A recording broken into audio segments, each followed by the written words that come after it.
Felipe Neto era a parte mais importante da live. Então, quem assistiu até aqui já viu o que é relevante do ponto de vista de notícia e de informação. O resto é baboseira. Mas, assim, eu estou muito preocupado com o que está acontecendo com o mundo. Você veja que Trump venceu, né, de uma maneira muito suspeita, levou a Câmara, levou o Senado, fez maioria no voto popular, fez maioria dos governadores, mas tudo isso muito suspeito.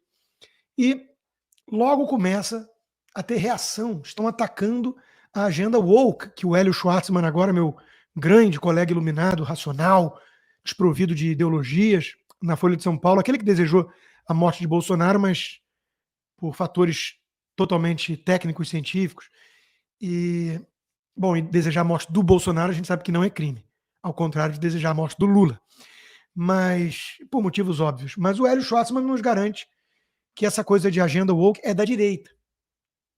E, puxa vida, quando eu li isso, imediatamente eu pensei, filho feio nunca tem pai, é órfão. Só que no caso, a agenda woke não é feia, é bonitinha, é fofa. E está sob ataque desses nazistas, golpistas, taxistas, trumpistas, supremacistas brancos. Eles querem destruir a agenda de inclusão, diversidade, igualdade, que torna o mundo muito mais justo, belo. E aí, sobre isso, né, saiu a nova Miss Universo. Enfim, uma mulher, né, biologicamente falando, que para mim já é, obviamente, transfobia. Dentro de um padrão, historicamente falando, eu não vou emitir minha opinião subjetiva. Dentro de um padrão, digamos assim, considerada bonita, né, atraente, mas eu pergunto, e como ficam as baixinhas, gordas, de cabelo roxo? Por que elas não podem participar do concurso de Miss Universo e vencer? Só porque eventualmente não são tão bonitas?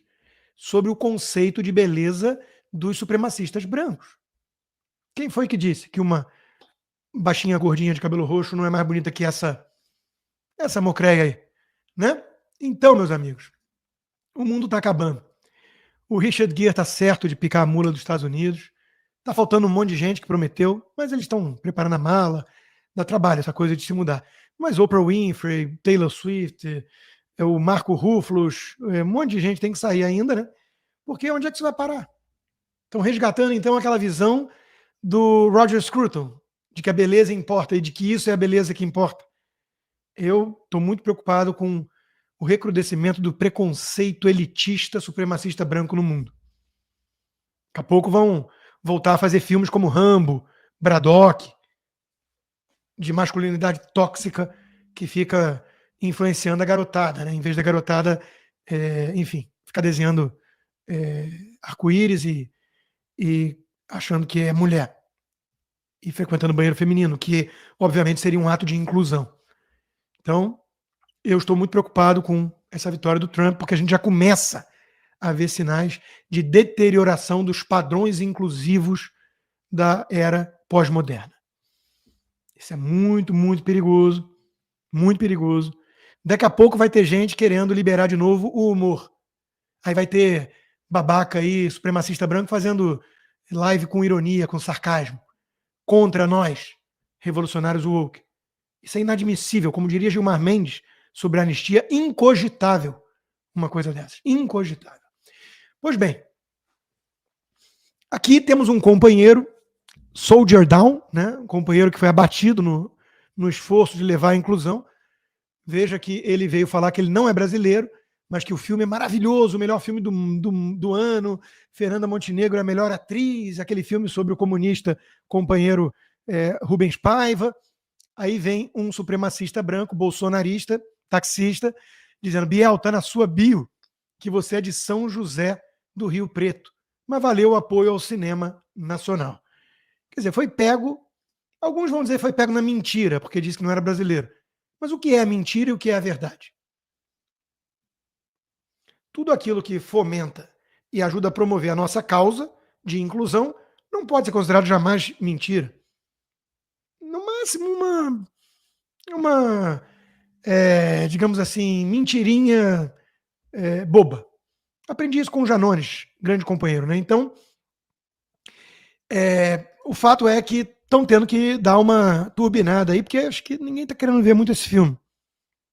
A companheira Fernanda Torres disse que era para todo mundo ver, inclusive gente de direita, nessa hora, né? É verdade que ela passou 364 dias do ano demonizando a turma da direita, como eu faço sempre, mas nesse dia ela falou que era bom deixar essas coisas de política para trás e que o dinheiro de todo mundo, digo, a audiência de todo mundo era bem-vinda nos cinemas. E eu entendo ela, porque é preciso fazer um apelo contra o boicote, já que os filmes nacionais têm tido pouca audiência. Por preconceito. Preconceito. A turma prefere ficar vendo Missão Impossível, do Tom Cruise, em vez de ver filme que retrata os nossos queridos comunistas com lentes muito favoráveis, né? Como tem que ser para quem quer resgatar a história. Agora, dizem que não existe petista grátis. Né? Aí vem a Bárbara, do canal Te Atualizei, bolsonarista, né? Dizer que 2 bilionários levaram mais de 800 milhões de isenção fiscal. E fazendo aí uma alusão de que o governo vai lá e taxa as brusinhas da Shein. Pornográfico seria isso. Um dos bilionários é o Wesley Batista, aquele que era muito próximo do companheiro Lula, né? No primeiro governo. Muito, muito próximo mesmo, a ponto de, num gesto de caridade, mandar 300 milhões para o exterior, por fora, para não, enfim, para não chamar atenção, porque esses gestos de solidariedade precisam ser sem muita trombeta, como ensinou Jesus no Sermão da Montanha. Então, seguindo esses passos cristãos, Wesley Batista mandou 300 milhões por fora, para não passar por sistema nenhum e não ter os méritos disso, né, para o Lula e companhia no exterior. E agora ele voltou a frequentar inúmeras vezes o Palácio do Planalto e está tendo isenção fiscal e o escambau, porque é um governo republicano. E o Lula sabe separar as coisas. Ele vira e fala, eu tenho 300 milhões de motivos para agraciar um empresário desse, mas eu vou beneficiá-lo por motivos estritamente econômicos e republicanos. E isso está explicado. Qualquer um que acha que existe algo a mais para ver aí, algum caroço nesse angu, é obviamente um paranoico teórico da conspiração. E você sabe que aqui nessa live nós não gostamos desse tipo de gente.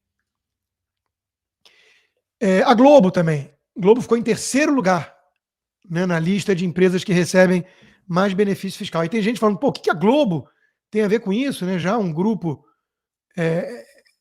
rico, né? E, enfim, uma empresa de mídia, não exporta nada, tecnologia para ser ajudada dessa forma. Gente, Globo é o último bastião do jornalismo profissional sério que restou no país.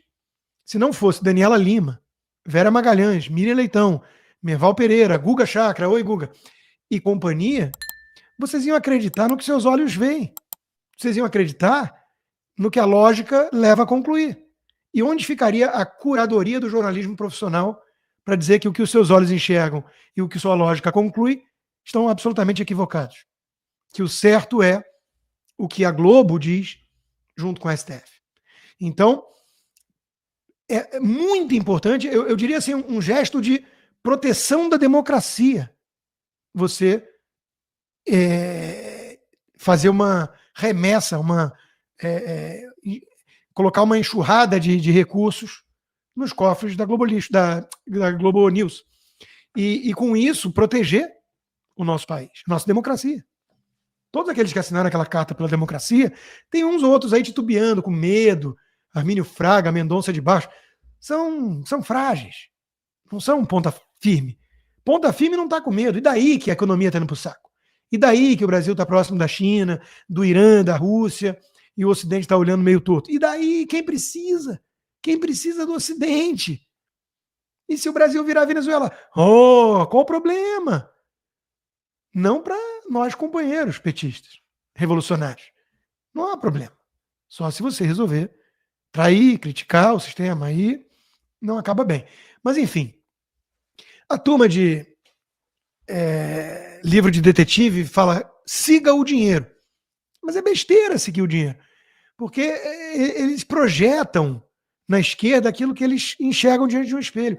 A esquerda faz tudo por altruísmo, por amor à causa, pela justiça social. No processo, acaba recebendo muito dinheiro.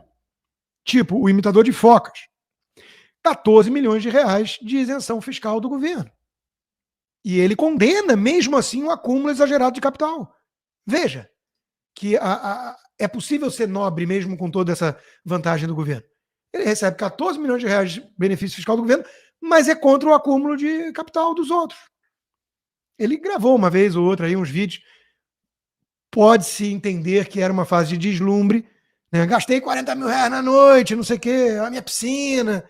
Algumas pessoas podiam achar que isso é uma pessoa deslumbrada, tipo a Janja, que estão dizendo aí que ela é deslumbrada. Né? Mas ela mesmo disse que ela, coitada, não tem um cartão corporativo para pagar as contas dela. Os vestidos, a sandália da Hermès de 5 mil, a bolsa de 10 mil, ela não tem um cartão corporativo do governo para isso. Ela precisa pagar com o suor do trabalho dela, que... Qual é? Eu não lembro para defendê-la nesse momento. Visitadora de presidiário. Mas não sei se foi assim que ela fez fortuna. Então, deixo aqui em branco como que a Janja tem dinheiro para pagar essas bolsas Hermès, essas coisas. Mas, coitada, ela não tem um cartão corporativo, gente. Então, o Brasil não é um país justo ainda. O imitador de focas, do cabelo colorido, ele recebe muito dinheiro do governo, mas ele entrega de volta em militância, por altruísmo. Vamos parar com esse papo de seguir o dinheiro, isso não tá legal, tá? O Joaquim Teixeira disse, ele é um cara sério, né? O Joaquim Teixeira eu gosto porque é um cara sério também que faz análise. E é que nem eu, ele é contra ironia, sarcasmo, essas coisas, porque acha que isso é ofensivo para com minorias. Se a sua empresa precisa de quase 15 milhões de reais de isenção fiscal, ela não deve existir. Ou paga impostos ou fecha. Por que ele está escrevendo isso? Porque o Felipe Neto escreveu, se a sua empresa precisa de um regime 6 por 1, então ela não deve existir. Dê vida digna ao trabalhador ou feche.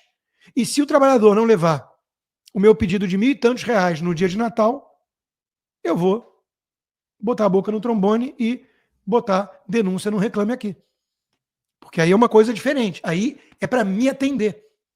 Na hora que eu quero, precisa trazer a comida. Não quero saber de 6 por 1, 3 por 2, 4 por 4. Tem que ser 24 por 7 para me atender. Agora, falando de uma coisa um pouco menos relevante do que o Felipe Neto, o Felipe Neto era a parte mais importante da live. Então, quem assistiu até aqui já viu o que é relevante do ponto de vista de notícia e de informação. O resto é baboseira. Mas, assim, Ucrânia faz primeiro ataque com mísseis na Rússia após a autorização dos Estados Unidos. Apagar das luzes, Joe Biden, de saída para a floresta, foi dar uma mijada, porque quem é idoso entende essas coisas. Mas ele vai lá e autoriza que a Ucrânia mande mísseis de longo alcance dos Estados Unidos na Rússia. Faltando 1 mês e meio para o Donald Trump assumir. O Alex Soros, que é um cara do bem, ao contrário do Elon Musk, o Alex Soros festejou. Uhul! Terceira Guerra Mundial chegando. Não, acho que ele não escreveu isso. Talvez tenha pensado, mas não escreveu. E a gente fica pensando assim, puxa vida, e o Guga Chakra? Oi, Guga. Então, o Guga disse que o mundo ia ficar mais tranquilo com o Joe Biden. E a gente fica com a sensação de que eles querem a Terceira Guerra. Mas é só uma sensação, porque trata-se de um xadrez 4D que nós, réis mortais, não somos capazes de compreender. Então, tudo bem, nos 4 anos de Trump houve paz no mundo, mas o Trump era do mal. Basta ver os tweets dele.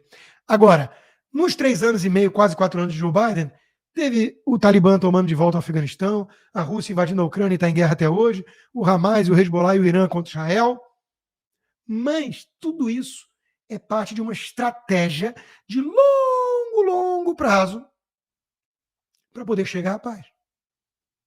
Então, nesse intuito pacifista, o Joe Biden virou e falou: senta o ferro na Rússia, mesmo que a Rússia tenha autorizado como resposta o uso de armas nucleares. Tudo isso faz parte de uma estratégia pacifista, democrata, dos adultos no salão. E quem duvida dessa brilhante estratégia, que veja Dr. Strangelove. Está tudo lá. Inclusive, na hora que um começa a brigar com o outro, teve que vir uma interferência de cima e falar: parem de brigar, estamos numa sala de guerra.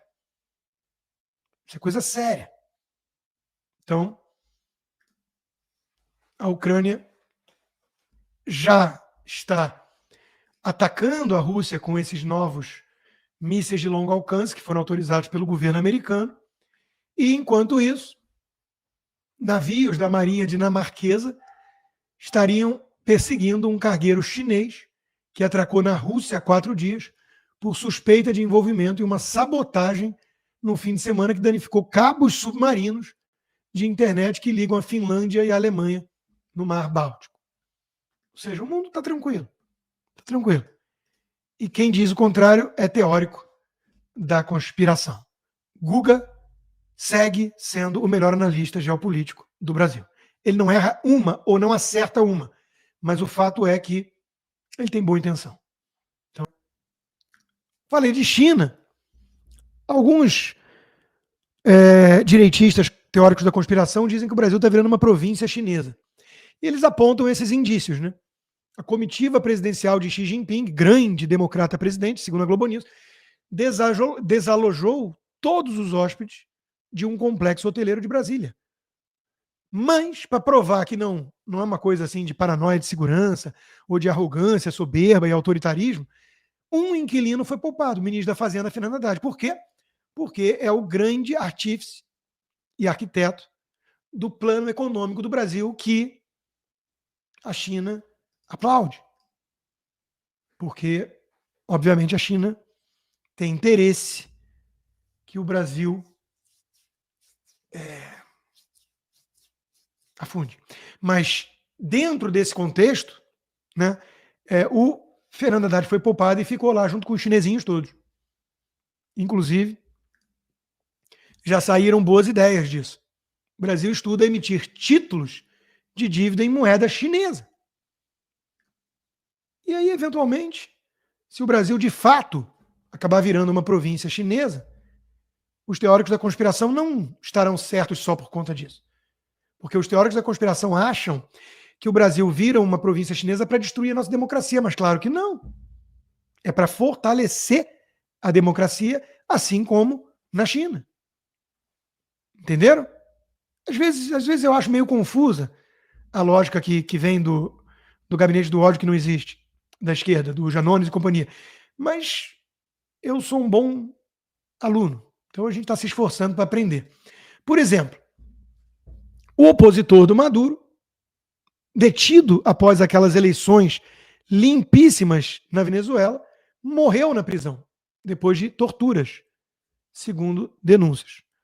O presidente Bolsonaro diz: nem um pio dos deuses da democracia e nem dos arautos dos direitos humanos de organizações mundo afora, é tudo coincidência.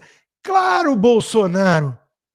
Os deuses da democracia, eu não sei se eu captei alguma ironia, sarcasmo, mas são mesmo deuses da democracia? Ou você olha para o Alexandre de Moraes e não vê um deus da democracia? Um Flávio Dino, um Gilmar Mendes? São deuses do Olimpo democrático. Eles têm mais o que fazer do que ficar denunciando ou falando de Maduro. Eles estão salvando a democracia brasileira. De você, Bolsonaro. E você quer que ele perca tempo falando de Venezuela, que o PT reconheceu a vitória do Maduro pelo Foro de São Paulo? O Lula parou de criticar também, né? Isso aí, acho que alguns dos meus pares na mídia chegaram a falar que tinha uma rusga, o Lula estava brigando com o Maduro, denunciando. Acho que está tudo bem já, né? Como tem que ser entre regimes democráticos. Não há por que ficar climão, né? Mal-estar entre dois grandes e legítimos democratas, Lula e Maduro. Aí vem essas notas do X, são a coisa mais fascista que eu já vi, porque permite que pessoas comuns tenham opinião e não só agências de checagem que são os nossos iluminados jornalistas, né? Então, Lula, com poder de mobilização, conseguiu reunir no Rio de Janeiro quase todas as lideranças mundiais. É o cara. Aí vem essas notas fascistóides dizendo que a decisão do G20 foi tomada lá no governo Bolsonaro. Tá, mas e daí? Quem recebeu foi o Lula. Quem apertou a mão foi o Lula, inclusive do Javier Milei, que teve que ceder aos encantos do Lula, nosso guia, e veja a cara de satisfação. Veja que até o coração gélido de um cara da extrema-direita libertária, como Milei, nessa hora se aquece. Isso é uma cara de emoção, uma cara de quem está sendo contagiado pela luz divina que emana do ladrão, do Luiz Inácio. Então, meus amigos, aí vai lá o Estraga Prazeres, depois desse momento bonito, né? E faz um discurso com um climão pesado e poucos aplausos sobre fome. Por quê? Porque ele diz que não é papel do Estado agir contra a fome. Só o capitalismo pode trazer prosperidade. Ah, é? Ah, é, Milei? Então me explica por que tem fome nos Estados Unidos, mas não na Coreia do Norte. Ou mais, é papel do Estado acabar com a fome. Sabe quem sabe disso? O Lula. No primeiro ano de governo, em 2003, o que o Lula fez? Lançou o Fome Zero. E o nome já diz, Fome Zero. Pronto. Depois ele descontinuou o programa. Aí os opositores vão dizer que é porque foi um fiasco. Não, porque fome zero. Zerou a fome, acabou o programa. Aí depois, coincidentemente, assim que assume Bolsonaro, volta 30 milhões de pessoas para miséria e fome. Aí o Lula veio agora e acabou já de novo com isso. Não precisou nem lançar o Fome Zero. Porque ele chegou ao poder, a fome acabou. Então não é o capitalismo que produz alimentos. É o Estado. E como prova disso, o Lula indicou o ministro Wellington Dias para o Conselho da Aliança Global contra a Fome, que é um ambiente muito legal, porque essas autoridades todas viajam com jatinhos particulares, comem muito bem, às vezes tem caviar, lagosta e tudo, para discutir como acabar com a fome no mundo. E quem que o Lula indica? O Wellington Dias. De que estado o Wellington Dias é? Do Piauí? O segundo estado onde as pessoas mais passam fome no Brasil. O primeiro deve ser o Maranhão. Ou seja, mandou alguém que entende do assunto. De um estado onde tem muito faminto, sendo que a fome acabou, porque o Lula voltou. Então, isso é um governo, é um presidente que valoriza a experiência. Onde é que tem mais miséria e fome aí? É no Piauí. Manda um cara do Piauí para representar, porque ele sabe do que está falando e ele vai saber acabar com a fome. Alguém que gosta de lógica supremacista poderia perguntar, e por que no Piauí não acabou com a fome? Porque não é tão trivial assim. Mas no mundo vai acabar. Porque no mundo é diferente. Nós temos que amar a humanidade. Essa coisa de amar o próximo é mais difícil. Que aí você vê o cara cheio de defeito lá e tudo. É mais fácil amar a humanidade. Por falar nisso, eu vou resgatar um vídeo do Lula mostrando que o Lula sabe do que ele está falando. E quando ele traz números, ele fez estudos. Ele fez o dever de casa, ao contrário do Milei, que fica jogando o capitalismo que reduz a miséria e a fome. O Lula faz o dever de casa, Milei. Aprende. No Brasil tem 30 milhões de crianças de rua. No Brasil tem 30 milhões. A gente nem sabia, tem não sei quantos milhões de abortos. Era tudo clandestino, mas a gente ia citando número. Sabe? Se o cara perguntar essa fonte, a gente não tinha, mas a gente ia citando número. Eu não esqueço nunca que eu estava debatendo, o Roberto Marinho e o Jaime Lerner em Paris. Mas eu estava dizendo, porque no Brasil tem 25 milhões de crianças de rua. Eu era aplaudido calorosamente pelos franceses. Quando eu terminei de falar, o Jaime Lerner falou assim para mim, Lula, não pode ter 25 milhões de crianças de rua, Lula. Porque senão a gente não conseguiria andar na rua, Lula. É muito gente.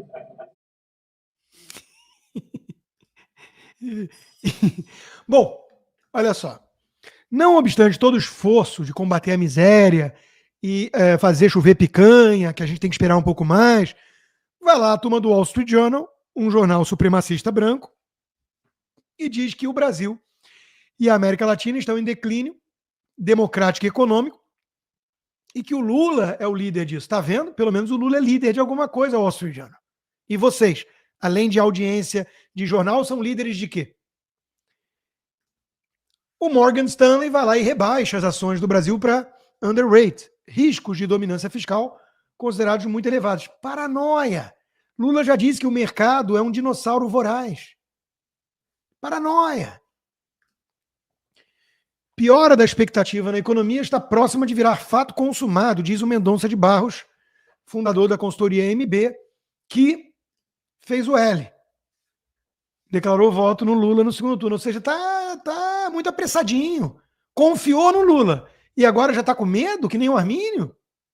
Pelo amor de Deus, dê tempo ao moço. Dê tempo. O trabalho de recuperação de um país devastado pelo Paulo Guedes exige uns 14, 15, 30 anos.